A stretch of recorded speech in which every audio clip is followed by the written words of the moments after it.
네, 이번 3월 정기주총 시즌에서 눈여겨보셔야 할 키워드는 두 가지입니다. 바로 3% 룰, 그리고 국민연금의 의결권 행사입니다. 특히 국민연금은 그 어느 때보다 주주권 행사에 적극적인데 이 환경과 사회, 지배구조 같은 ESG 부문에 문제가 있는 기업을 정조준할 것으로 보입니다. 먼저 정희형 기자입니다. 3월 정기주주총회 시즌에 본격 진입한 가운데 올해 주총 최대 화두는 기업들의 ESG 평가와 그에 따른 국민연금의 의결권 행사 방향이 될 전망입니다. 무의에 그치긴 했지만 이미 지난 1월 국민연금은 포스코, CJ대한통운, 4대 금융지주사, 삼성물산 등 ESG 문제기업 7개사에 대한 주주 제한 안건을 논의한 바 있기 때문입니다. 주주 제한은 불발됐지만 의결권 행사와 같은 적극적인 주주권 행사 수단은 남아있는 가운데 국민연금 최고의사결정기구인 귀금운용회의 수장, 보건복지부 장관 역시 적극적인 주주 활동을 독려하기도 했습니다. 수탁자 책임위원회 또 상권위원이 생겼는데 그 부분에서 좀 적극적으로 하지 못한 부분이 있다. 앞으로 좀 더 적극적으로 활동할 수 있도록 독려하는 게 또 있었고요. 기금운용본부와 수탁자 책임위원회가 그 부분을 좀 더 모색을 해보도록 그렇게 요청을 했습니다. 국민연금 수탁자 책임 전문위원회는 앞서 주주 제한 안건이 검토됐던 7개사 가운데 비공개 대화 대상인 2개 기업에 대해 의결권 행사 방향을 직접 결정할 계획을 밝혔습니다. 2개 기업이 비공개 대화 대상이기 때문에 어떤 기업이 대상인지는 알 수 없지만 7개사 모두 국민연금의 적극적 주주권 행사 사정권에 들어왔다는 평가입니다. 스튜어드십 코드가 도입된 이후로 적극적인 주주권 행사가 점점 더 가시화되고 있다고 평가해 볼 수가 있습니다. 국민연금이 이제 주주 제한이라든지 이런 것들을 준비하고 있는 그런 기업들은 상대적으로 국민연금이 더 큰 관심을 가지고 있는 기업들이라고 해석하는 것이죠. 가장 먼저 포스코와 CJ대한통운의 경우 연이어 산업재해 관련 이슈가 불거져 나오며 한국기업지배구조원의 ESG 등급 평가에서 사회 부문의 B등급을 받았고 삼성물산의 경우 지배구조 부문에서 B+ 등급을 받기도 했습니다. KB, 신한, 하나, 우리금융지주 등 4대 금융지주사의 경우 사모펀드 사태와 관련해 책임 소지에 대한 논란이 꾸준히 제기되고 있습니다. 이 가운데 포스코와 하나금융지주, 신한금융지주, KB금융지주의 최대 주주는 국민연금입니다. 특히 포스코와 하나금융지주의 경우 대표이사 연임안이 상정돼 있는 만큼 국민연금의 의결권 행사 방향이 주요 변수가 될 전망입니다. 국민연금이 최대 주주로 있는 기업들은 아무래도 국민연금의 의사결정 방향에 촉각을 곤두세울 수밖에 없잖아요. 특히 2개 기업은 대표이사 연임까지 다뤄야 하는데 정치권하고 시민단체들이 국민연금의 그 반대 의결권 행사를 압박하고 있다 보니까 기업들로서는 부담이 커질 것으로 보입니다. 앞서 언급한 기업들 이외에도 국민연금의 지분 보유 목적이 일반 투자로 분류된 기업들도 긴장의 끈을 놓을 수는 없는 상황입니다. 국민연금의 지분 보유 목적이 일반 투자인 경우 자본시장법 개정안을 적용한 국내 주식 수탁자 책임활동 가이드라인에 따라 지배구조 개선에 나설 수 있기 때문입니다. 현재 국민연금은 삼성, LG, SK 등 주요 대기업 계열사를 포함한 83개사에 대해 보유 목적을 일반 투자로 분류했습니다. 지난해 주총에서 일반 투자 기업의 반대 의결권을 행사한 비율이 단순 투자 기업 대비 높았던 것으로 나타나기도 했습니다. 이 밖에도 코스피 시장에서 국민연금이 지분 5% 이상을 보유한 기업들은 234개사로 전체의 30%에 달합니다. 국민연금이 국내 증시에서 차지하는 비중이 압도적인 만큼 국민연금의 의결권 행사 방향에 기업과 투자자들의 관심이 쏠리고 있습니다. 한국경제TV 정희영입니다. 네, 주주총회 시즌이 본격 시작되는 것은 오는 12일부터입니다. 3% 룰 그리고 국민연금의 의결권 행사와 관련해서 눈여겨봐야 할 기업들이 어딘지 자세히 알아보겠습니다. 증권부 이민재 기자 나와 있습니다.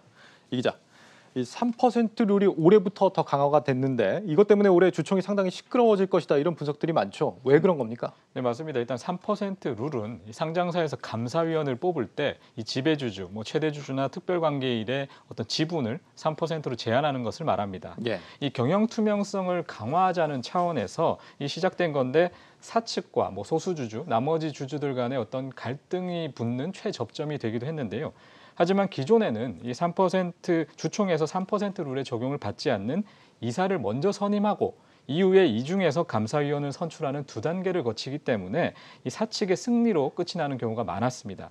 또 소수주주의 감사 선임 주주 제한을 막기 위해서 감사위원회로 변경하는 사례도 많았는데요.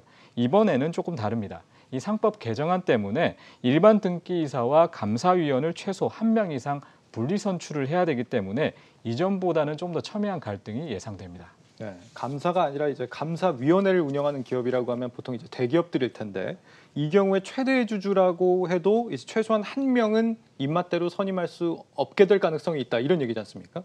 이게 정확히 기업한테 어떤 의미가 되는 겁니까? 이게 문제가 될 수 있는 겁니까? 일단 뭐 회사 정책을 결정하는 이사회 안에 감사위원회가 있는데 이 감사위원회는 사실 이사들의 감독 업무 또 회계까지 다 볼 수가 있는 구조입니다. 예. 그렇기 때문에 상장사 업무 전반에 대해서 평가를 할 수 있는 구조이기 때문에 이 만일에 그 감사위원이 우호적인 인사가 아니라면 여러 부분에서 좀 난항을 겪을 수가 있습니다. 예. 또 이제 감사위원을 시작으로 다른 이사 선임까지 노릴 수가 있기 때문에 사실상 어떤 시작점이라고 볼 수가 있거든요.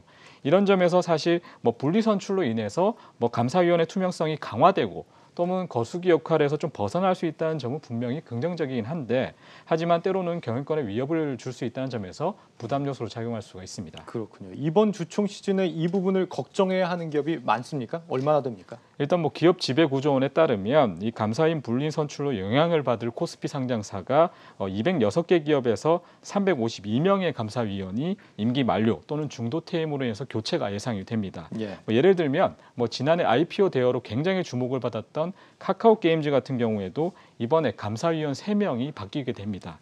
이 우호 지분을 얼마나 확보하느냐가 아마 관건이 될 것으로 보입니다. 당장 영향을 받는 상장사가 200개 정도 된다. 실제 좀 표 대결을 눈여겨봐야 하는 그런 기업들 어디가 있습니까? 일단 뭐 과거의 한국테크놀로지 그룹으로 알려졌던 한국앤컴퍼니가 네. 이 바뀐 3% 룰로 인해서 분쟁이 발생할 대표적인 사례로 좀 꼽힙니다. 예. 한국앤컴퍼니 같은 경우에는 그룹의 승계를 받은 조양래 회장의 차남, 이 조현범 사장과 이 다른 자녀들 간의 형제 난이 예상이 되는데요. 여기서 장남인 이 조현식 대표가 내세운 감사위원과 이 한국앤컴퍼니 측에서 내세운 감사위원이 다르기 때문에 일단 대결이 예상이 되고요. 이 조현식 대표의 지분은 19%대로 그 조현범 사장의 42% 지분에 비하면 작지만 이 3% 룰이 적용이 된다면 일단 해볼 만한 싸움이라고 본 것이란 분석입니다. 예. 이 한진 같은 경우에도 보면 역시 이제 PF 운용사인 그 HYK 파트너스 측으로부터 주주가치 제고 요구를 받아서 이와 관련해서 일단 감사위원 선임 안건에서 표대결이 예상이 됩니다. 그렇군요. 이 3%룰 말고 이번 주총 시즌의 키워드로 또 한 가지 꼽히는 게 국민연금의 의결권 행사입니다. 이게 여기서 특히 ESG가 좀 중요하게 지목이 되고 있는데 구체적으로 어떻게 ESG가 영향을 줄 수 있는 겁니까? 일단 뭐 ESG 같은 경우에는 삼성전자도 주총을 앞두고 대대적으로 발표를 할 만큼 굉장히 대세로 자리를 잡았는데요. 예. 지배 구조 같은 경우에는 과거에는 계속 주주들이 문제 제기를 해왔지만 그럼에도 표대 거래에 밀려서 빚을 보지는 못했습니다. 하지만 이 국민연금이라든지 이런 곳에서 이제 의결권 행사를 내세우면서 주총 핵심 이슈로 부각이 되고 있는데요. 예. 이번 주총 기준으로 스튜어드십 코드, 그러니까 운용사가 어떤 PF 등이 이쪽에 참여한 경우가 149건 정도가 될 정도로 힘이 실리고 있습니다. 뭐 예를 들면 일단 LG그룹 계열사 분리 같은 경우에는 미국 헤지펀드인 하이트박스가 반기를 들었는데요. 이 가족 간 경영권 승계 문제를 해결하기 위해서 주주 가치를 희생하는 것이라며 주주 서한을 보내기도 했습니다. 다만 이번 주총에서는 큰 방향은 일으키지 못할 것이라는 분석이 우세한데요. 화이트박스 지분이 일단 1% 정도에 불과하고 이에 동조하는 기류도 형성되지 않았기 때문인데요. 하지만 이번 행동주의가 신호탄은 될 수가 있습니다. 대체로 주주행동주의는 수년간 진행이 되는데요. 이 주주가치 제고 요구가 갈수록 더해질 수가 있기 때문에 이들 헤지펀드의 행보를 좀 계속해서 지켜봐야 될 것으로 보입니다. 예. 또 다른 예로는 한진칼을 들 수가 있는데 이 지배구조와 관련된 여러 이슈가 겹칩니다. 이 과거 한진칼과 KCGI 간의 대립이 있었고 또 이후에는 조원태 회장과 조현아 전 부사장의 대립이 발생을 했습니다. 예. 이런 잠재적인 리스크가 이처럼 많은데 지난해 11월에는 일단 대한항공의 아시아나항공 인수 참여를 위해서 산업은행이 한진칼에 유상증자로 8천억 원의 자금 지원을 하게 됩니다. 이 산업은행이 3대 주주가 됐기 때문에 이들의 감시와 견제는 어쩌면 당연한 일인데요. 이런 새로운 주요 주주들이 추천한 인사가 이사회에 진입하는 등 계속해서 좀 목소리를 높일 수가 있습니다. 또 소수주주가 움직이는 사례도 있는데 뭐 사조산업 같은 경우에는 소액 주주들이 대주주로 인해서 주주 가치가 훼손됐다면서 이 법무법인과 계약을 체결하는 등 어떤 경영권 견제의 움직임을 보이고 있습니다. 네. 그러니까 3% 룰하고 ESG를 눈여겨봐야겠는데 그런데 주총에서의 경영권 분쟁이 오히려 주가에는 좀 긍정적일 수가 있다고요? 왜 그런 겁니까? 일단 뭐 대체로 좀 그런 시각이 많은데요. 표싸움을 하게 되면 아무래도 우호 지분을 늘려야 되기 때문에 이와 관련해서 뭐 주식을 더 사들이거나 하는 행동이 나올 수가 있습니다. 예. 또 일단 경영권 분쟁 때문에 뭐 배당 확대 등 주주가치 제고 방안이 마련될 수가 있고 또 사측의 유리한 결정이 무산되거나 또는 일부 디스카운트 요인이 좀 해소가 될 수 있습니다.